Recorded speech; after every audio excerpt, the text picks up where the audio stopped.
The Mycenaean culture is the name given to the Bronze Age period of Greek civilization by archaeologists and ancient historians. The name comes from one of the most important of its cities, Mycenae, which we will be examining in this lecture along with the city of Tiryns.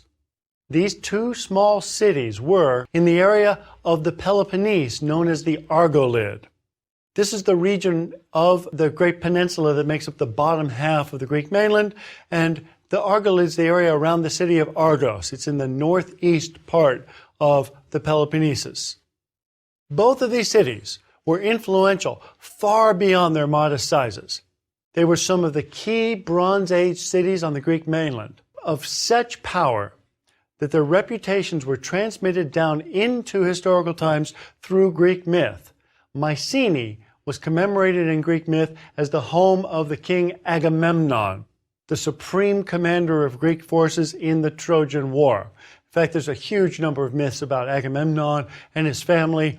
Agamemnon is responsible for the first myths we have about work-life balance, as he tries to determine whether or not to sacrifice his daughter to get the fleet across to Troy. There's a huge number of stories about Agamemnon. Of course, he appears throughout the Iliad of Homer. Tiryns was the mythical kingdom ruled by the hero Perseus. And so, of course, there's a huge number of stories about Perseus as a hero as well. Now, both of these cities were independent city-states. The city and the territory around them, independent city-states as we term them, but they were founded only 23 miles apart in about 2000 BC. And so they represent the scattered populations that are common in Greece until very late in the 4th century BC, when large-scale cities were first built. Now, Mycenae may seem small and backward compared to Knossos. Knossos, with its population of, perhaps 30,000, compared to Mycenae, with its population of about 10. But Mycenae was connected to international trade, as imported materials make very clear. The excavators here have found gold, exotic stones, an ostrich egg, and most importantly, although the ostrich egg is kind of cool, an Egyptian plaque with the name of the pharaoh Amenhotep III. He was pharaoh from 1386 to about 1349 BC. And these all demonstrate the wonderful international connections. The Egyptians knew of the city of Mycenae, referring to it in ancient Egyptian as Mukanna. And it's very likely that that plaque of Amenhotep III, along with a scarab with the name of his queen, were gifts to the city by the pharaoh, perhaps evidence of a diplomatic mission to Mycenae from Egypt. Most remarkably, both cities were founded inland, relatively far from the sea and nowhere near any navigable waterways. That is, not just not on the coast, but not on a river. This sets them apart from the majority of successful cities we've discussed so far. You can count off all the great river communities we've looked at, the Indus River and Uruk, all the cities along the Nile, and so on. Mycenae was built on a naturally steep hill with a freshwater spring at the top. It had abundant stone for building, and it overlooks down below a major crossroads and a very fertile plain. And I can attest to the steepness of this hill. I remember, in fact, I'm still hearing about it, one summer when my identical twin and I went out to Mycenae for our birthday. I decided it'd be really cool to take the bus only to the plain down below and to hike up as though we were, in the Bronze Age. My brother didn't take the romantic view of it that I did, probably because it was like 110 degrees. We took the bus all the way down. But it is, in fact, a remarkably important and steep acropolis.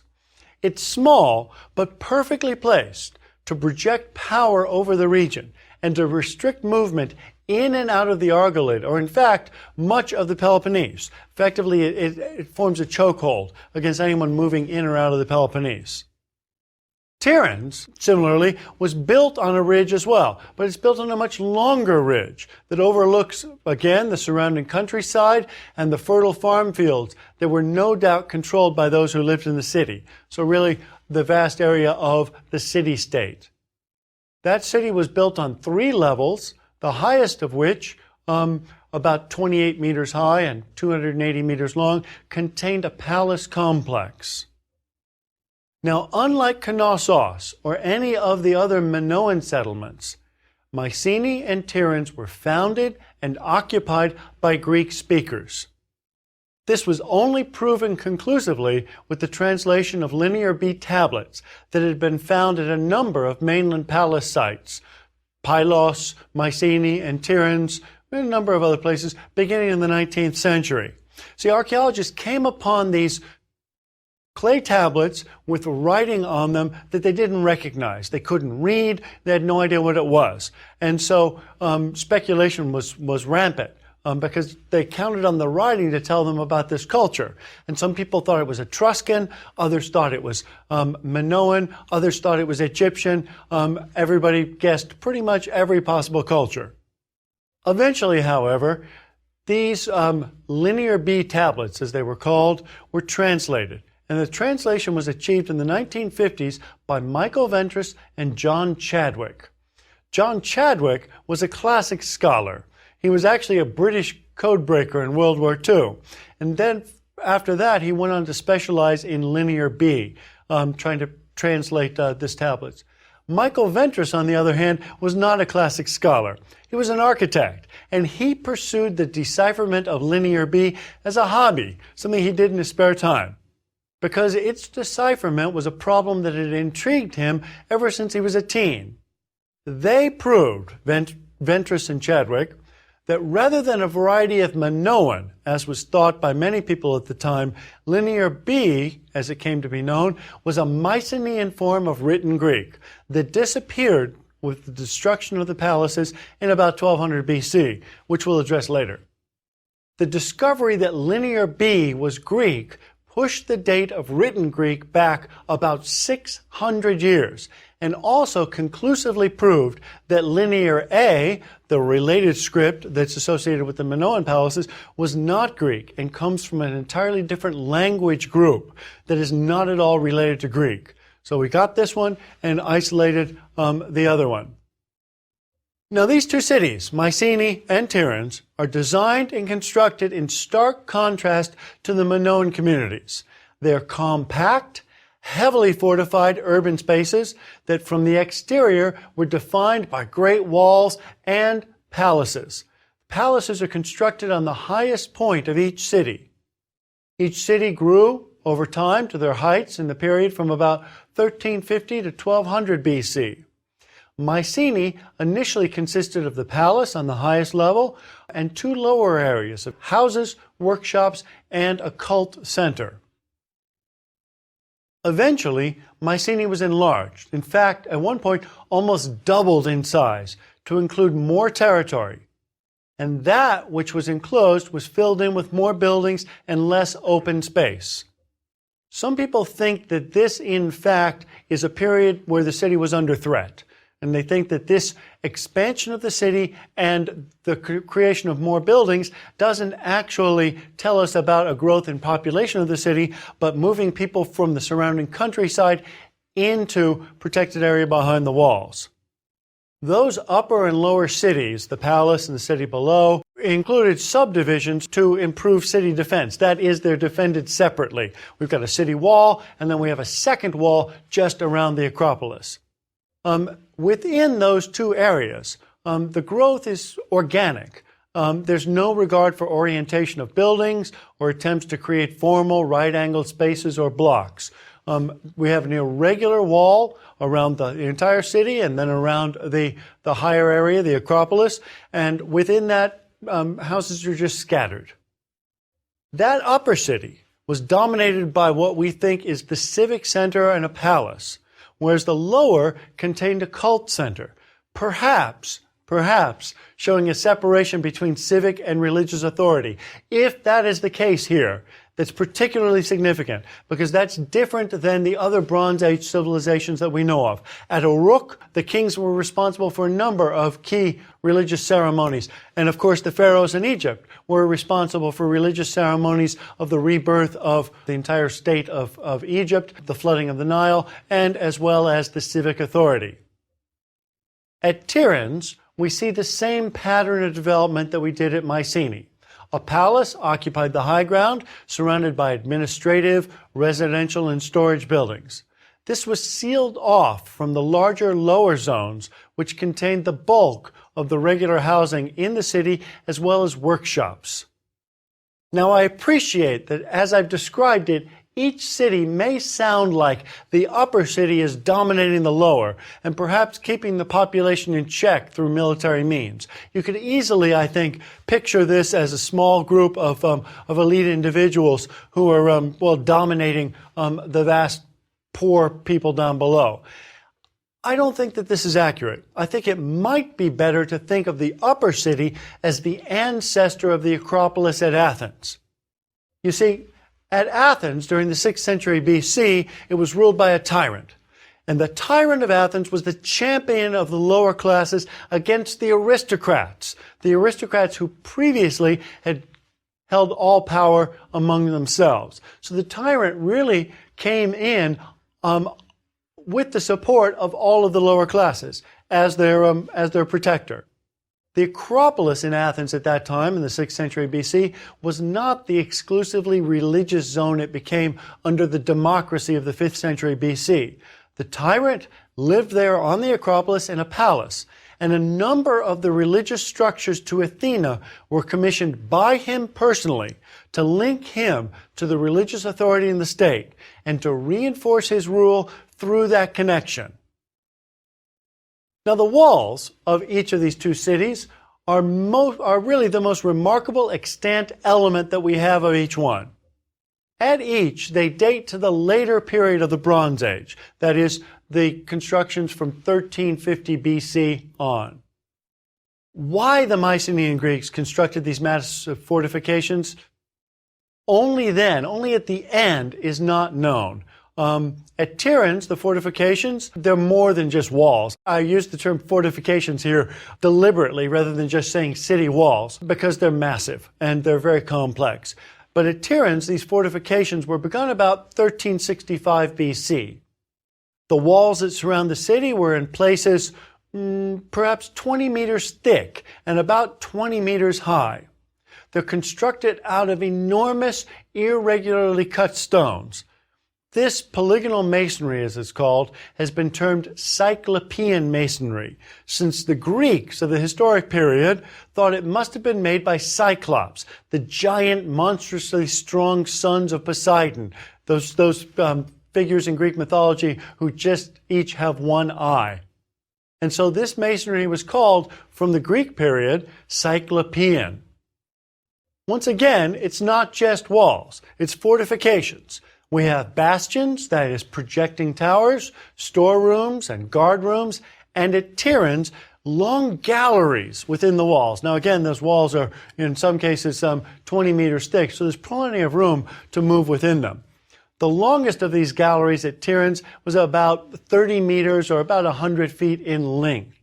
It allowed the defenders to move fully protected along the wall from one area back and forth. It had small openings that look outside, which may have been only for light, but may have also been for shooting arrows. They may have been for protection. The roofing of these polygonal masonry galleries uses corbelling. And this is significant because this is a form of arch which essentially relies on courses of stone. Each course, as you move up, is set successively closer together until they meet in the center. This form of roofing or corbelling arch lacks the strength of a true arch, but it doesn't require complex engineering or careful masonry either. I bring up the corbelled arch here because we find the same thing in Egypt. We find corbelled arching actually dating back to the Old Kingdom in Egypt, to about 2800 BC. And so this isn't something that's new. It's not found here for the first time, but it is found. It's found here, and again, about 1,000 years earlier in Egypt. So it's a particularly interesting connection. It's one of those things where we ask ourselves whether or not what we're seeing here is transmission of ideas. So corbelled vaulting or corbelled arching with this grand polygonal masonry. Now, That's the walls at Tiryns, or the fortifications at Tiryns. I just did it. I did it myself. The fortifications at Tiryns date to about 1365. The walls at Mycenae were begun about 1340 BC and expanded for the last time about 1250 BC, only 50 years before the destruction of the city.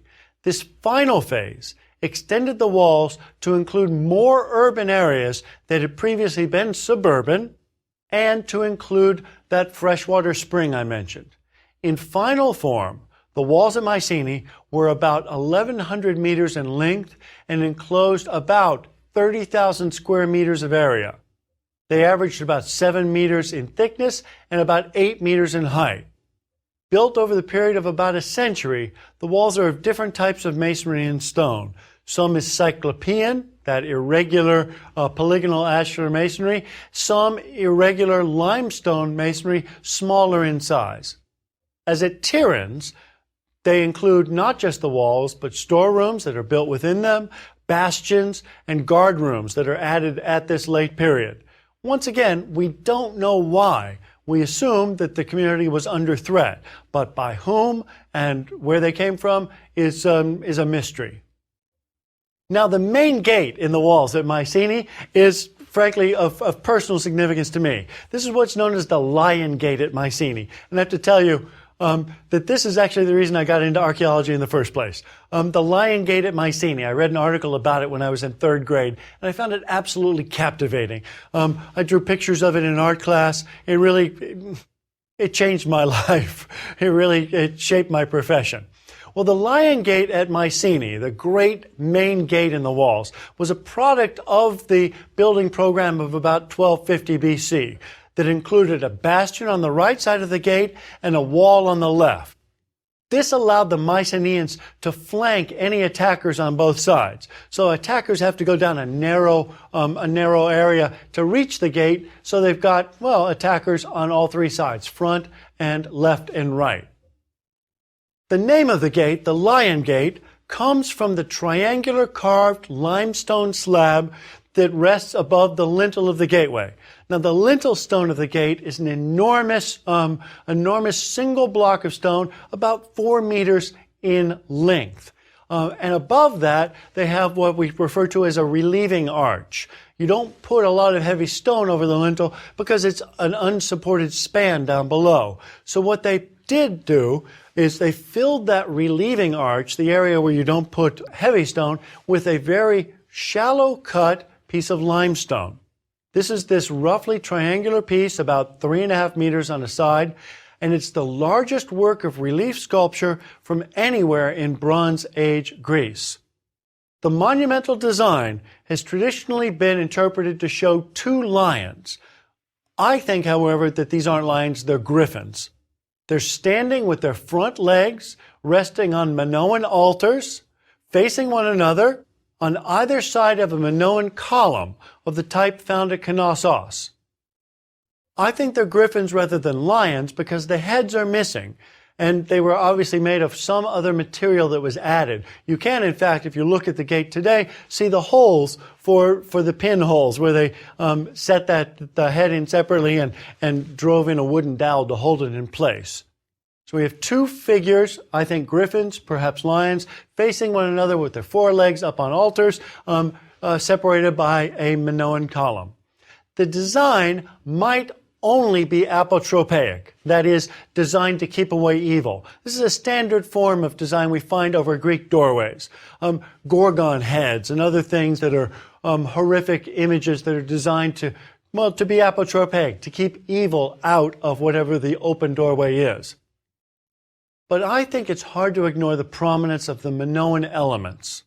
And so I wonder if this isn't just apotropaic. I think it's a celebratory monument proclaiming dominance over the Minoan areas that had been conquered by the Mycenaeans at this time by displaying their, that is the Minoans, cultural markers, the altars and the column, trod on by beasts. I think it's a trophy.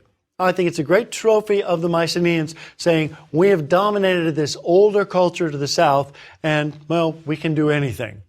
The fortification extension of 1250 BC included the outlet to the spring. The enclosure above the spring is roofed. It also used corbelled arching as found at Tiryns, this time over a flight of steps leading down into the earth. Here's a travel tip. Take a flashlight when you visit the site. Actually, if I were you, I would take two and sell one to somebody else. Because what you're going to find when you get there to the spring is that the doorway into the spring is going to be cluttered with people who are wrapping up their city plan of Mycenae and trying to light it on fire to use as a makeshift torch. True story. I see this every time. So take two flashlights, make a little money. The final extension of the walls at Mycenae included what is termed Grave Circle A. This is the term given to this area by the excavator, the German archaeologist, businessman Heinrich Schliemann, really in many ways the father of modern archaeology. He started digging here in 1876, and this is only a few years after his excavations at Troy. So he's actually developed his technique, and what we find here at Mycenae is, I think, really the basis of modern excavation. Rather than digging for treasure, he's digging for information. Rather than digging just through the mound, he's digging stratigraphically. And so there's a lot of elements here that show us the birth of modern archaeology. Schliemann, I think, doesn't get enough credit for that, and I think that's unfortunate. So 1876, Schliemann begins to dig here as his second great site. Interestingly, Schliemann knew the excavator of Knossos, Sir Arthur Evans, and in fact considered digging at that site, at Knossos instead, after Mycenae, but he died prior to getting started there, leaving the site for Evans. Well, although the site here at Mycenae was never lost, the graves and the smaller buildings were. And so when he excavated, nobody knew that Grave Circle A was there. Since the Greeks practiced extramural burial, they, from the Bronze Age onward, in fact, as far as we know from the very beginnings of Greek culture, always buried their dead outside the walls of the city. This is an almost invariable practice. Therefore, bringing into the walls of the city this Grave Circle A, and it's a large area, it's 90 feet across, is a remarkable choice. And I think it indicates the symbolic importance that the people here in the late Bronze Age gave to this area. I think there's no doubt that they're viewing this as the burial spot of earlier rulers. Perhaps they believed it to contain the tomb of Agamemnon himself. In fact, when Heinrich Schliemann excavated Grave Circle A, he discovered material consistent with kingship, including a gold death mask that he, Schliemann, called the Mask of Agamemnon, along with a gold diadem, which he thought was a crown of kingship. There's a famous story about Schliemann having dug up these graves in Grave Circle A and finding the gold Mask of Agamemnon and sending a telegram to, at the time, the King of Germany. And he wrote on that telegram, "I have gazed on the face of Agamemnon." And that's a story you see repeated pretty much everywhere. It's in fact not true. But what he did do was he sent a telegram to the Greek press, the Greek newspaper press, the only press at the time, describing the find and saying not that he'd gazed on the mask of Agamemnon or the face of Agamemnon in the mask, but that the corpse itself resembled Agamemnon. Now, how he was able to determine that from a bare skull, and because we have no actual images of Agamemnon, is kind of beyond me. Perhaps it's hyperbole. Schliemann was not above marketing. Nevertheless, it was a remarkable find for a number of reasons. Because it showed the importance of these to the ancients, and because it proved that unlike the Minoan cities, where we simply don't know who was in charge, the Mycenaean cities were definitely ruled by kings. This is important because this critical political difference is reflected in the form of the city. Mycenae and Tiryns are dominated by palace structures of the type used by what anthropologists refer to generically as the big man. Whether you use the Mycenaean term for that concept, wanox, or the classical Greek term basileos, both of which mean king, these Bronze Age Greek cities were controlled by a man who used his personal abilities to gain followers from a number of clans. These clans would benefit from the security and prosperity of the big man's rule. The latter, the rule, resulting in part from his redistribution of material resources, such as granting gifts or passing out loot following battle. The descriptions at the beginning of the Iliad of Agamemnon passing out gifts, or at the end of the Iliad of Achilles doing so, are perfect examples of how the big man, the king or monarchs, created personal ties. He reinforces his position with these personal ties as well as with outward demonstrations of authority, such as adopting the trappings of power and renown.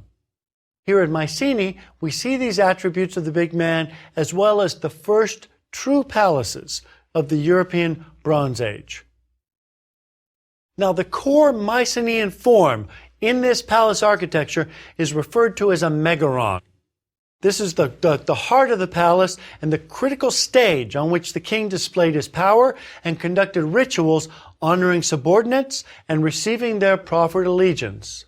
And he also conducted public business, whether judicial, political, or diplomatic, things that would reinforce his power. The megaron is a very simple structure. It's a columned forecourt, generally with 4 columns in a small room, and a large rectangular room directly connected to that. The center of that room is filled, the large rectangular room, is filled with a great circular fire pit, while a throne sits in the center of one of the long walls, generally to the right of the door.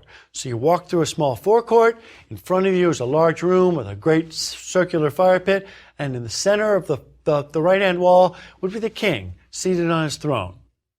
It combines aspects, I think, more familiar to us from a throne room or an audience chamber, or I always think about the form and activities of a Norse great hall, as in the poem Beowulf. I think that's a great example. The king would entertain here, as well as perform more formal functions of office by accepting his by accepting his hospitality or honors, his subordinates, peers, or heralds would accept his authority. It's the architecture of power, and nothing like it is found in Minoan cities. Contemporaneous with the megaron in the lower city at Mycenae was a house from about 1200 BC, the final years of the city, known as the House of the Warrior Vase. It was in the zone enclosed during the final phase of fortification of 1250, and is adjacent to the city wall. In fact, the house was built over an earlier cemetery very close to Grave Circle A. This small house of 4 rooms was built on a thick foundation with a lower story constructed in stone with timber lacing, an architectural technique seen at Akrotiri, and the 2 upper stories were in mud brick. It was built at the same time as 2 other houses in the same row. None of them have recognizable cult or storeroom facilities, suggesting that for those needs, the occupants had to go out into the community. Mycenaean versus Minoan vernacular architecture displays, I think, dramatic differences just as their political systems did. Mainland structures are rectangular in plan, often with the long sides significantly longer than the short ends, while Minoan structures are square or irregular in plan, organized around a central long axis. Mainland houses are most commonly entered on the short side, with the principal spaces organized along the central axis, in contrast to Minoan architecture, which featured rooms grouped into clusters with no central interior axis, very often around a courtyard.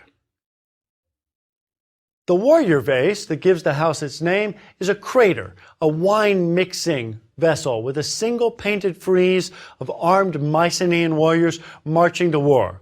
It's a high-status vessel for mixing wine that's put on display, and also, frankly, an eerie token that foreshadows the violent end of the city during its last days. Next to the houses, within the western expansion of the city, was found a cult center, composed of 3 distinct temple and cult complexes. Again, in contrast to Knossos religion, it was not associated with the main space of the city, and perhaps not with the king at all. The best preserved decoration from the cult center is a wall painting fragment showing a female figure carrying grain. Around her are Minoan decorative elements, including horns of consecration, a column, and a line of rosettes. but the figure herself is thought to be Demeter, that is, the Greek goddess of grain, who's mentioned in the Linear B tablets, along with the majority of the classical Greek pantheon, including 34 gods and goddesses. For a model for the context of the cult center in the lower city, we should perhaps think not of Knossos, but of Zeste 3 at Akrotiri, as a religious center not placed in a dominant location in the community. In this case, rather than a kinship or neighborhood shrine, this was perhaps originally a suburban cult center to an agricultural deity or deities enclosed within the city walls only in its final phase. Now, Mycenae and Tiryns were both destroyed in what's called the Mycenaean collapse. Just after 1200 BC, all of the Mycenaean cities were destroyed and burned. Responsibility or blame for this is variously assigned. But the Greeks themselves talked about a Dorian invasion coming into Greece in this period, so at least they were the fabled cause. That collapse marks the end of the Bronze Age in Greece, and it's followed by the Dark Ages that are traditionally considered to end about 800 BC, when Greek culture began to flourish again. These cities of Mycenae and Tiryns never fully vanished, however, and in the rise of Greek cities after the Dark Ages, we see the same layout as at Mycenae and Tiryns, with an acropolis dominated by major public buildings and a lower city made up largely of residential areas. The rectangular megaron form is the precursor to the later Greek temple and may indicate a shift in community identity from the house of the ruler to the home of the god as the dominant architecture on the Acropolis. Now, in our next lecture, we'll leap over the Greek Dark Ages and focus our attention on classical Athens. But we won't actually be leaving the Mycenaeans completely behind, because Athens was founded as one of their fortified cities. So we'll actually be looking at another Mycenaean city just at a very much later stage of development.